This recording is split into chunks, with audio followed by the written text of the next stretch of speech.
નમસ્કાર મિત્રો, હું ડોક્ટર ઉમેશ રાઠવા. આજે મિત્રો છોટાઉદેપુર જિલ્લામાં 108 ઇમરજન્સી વિભાગના આરોગ્ય કર્મીઓની સમય સૂચકતા, દર્દી પ્રત્યેનો પોઝિટિવ અભિગમ અને જરૂરિયાત મુજબની પ્રાથમિક સારવાર આપીને યોગ્ય હોસ્પિટલે ઇમરજન્સીમાં પહોંચાડી દેવાથી ઘણા બધા દર્દીઓનું જીવન બચી જાય છે અને નવજીવન મળે છે. આ લોકોની જે પ્રસન્ન કામગીરી છે એ ઘણી વખતે આપણા ધ્યાનમાં આવતી નથી. તો દર્દીઓ, આજે હું એવો એક કેસ તમારી સમક્ષ રજૂ કરી રહ્યો છું કે જેના 108 ના આરોગ્ય કર્મીની સમય સૂચકતા અને દર્દી પ્રત્યેનો પોઝિટિવ અભિગમ અને ત્વરિત નિર્ણય શક્તિના લીધે આજે એક દર્દીને નવજીવન મળેલ છે. મિત્રો, આજથી 2 દિવસ પહેલા લગભગ સાંજના 6 વાગે પુઈલી ગામ જે ડુંગર ઉપર આવેલું છે ત્યાં એક 50 વર્ષના દર્દીને સર્પદંશ કરતા સાપ કરડી ગયો હતો, જેના લીધે તેમને પ્રાથમિક આરોગ્ય કેન્દ્રમાં સારવાર માટે લઈ જવામાં આવ્યા હતા. અને ત્યાં પરિસ્થિતિ થોડી પ્રાથમિક સારવાર આપ્યા બાદ દર્દીની પરિસ્થિતિ ગંભીર બનતા એને વધારે સારવાર માટે આગળ બોડેલી રિફર કરવામાં આવ્યો હતો.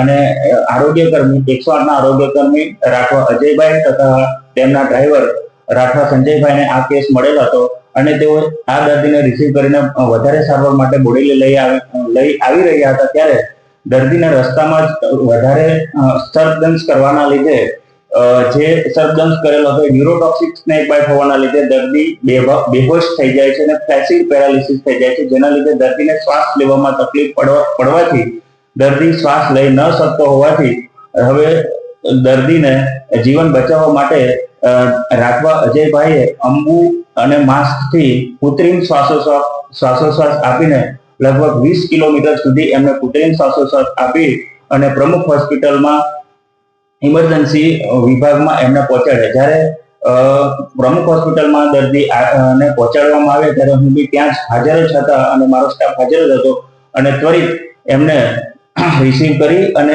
ઇન્ટ્યુબેશન કરીને વેન્ટિલેટર ઉપર રાખવામાં આવ્યા હતા. અને 2 દિવસના અંતે સઘન સારવાર બાદ દર્દીને આજે રજા કરવામાં આવેલ છે.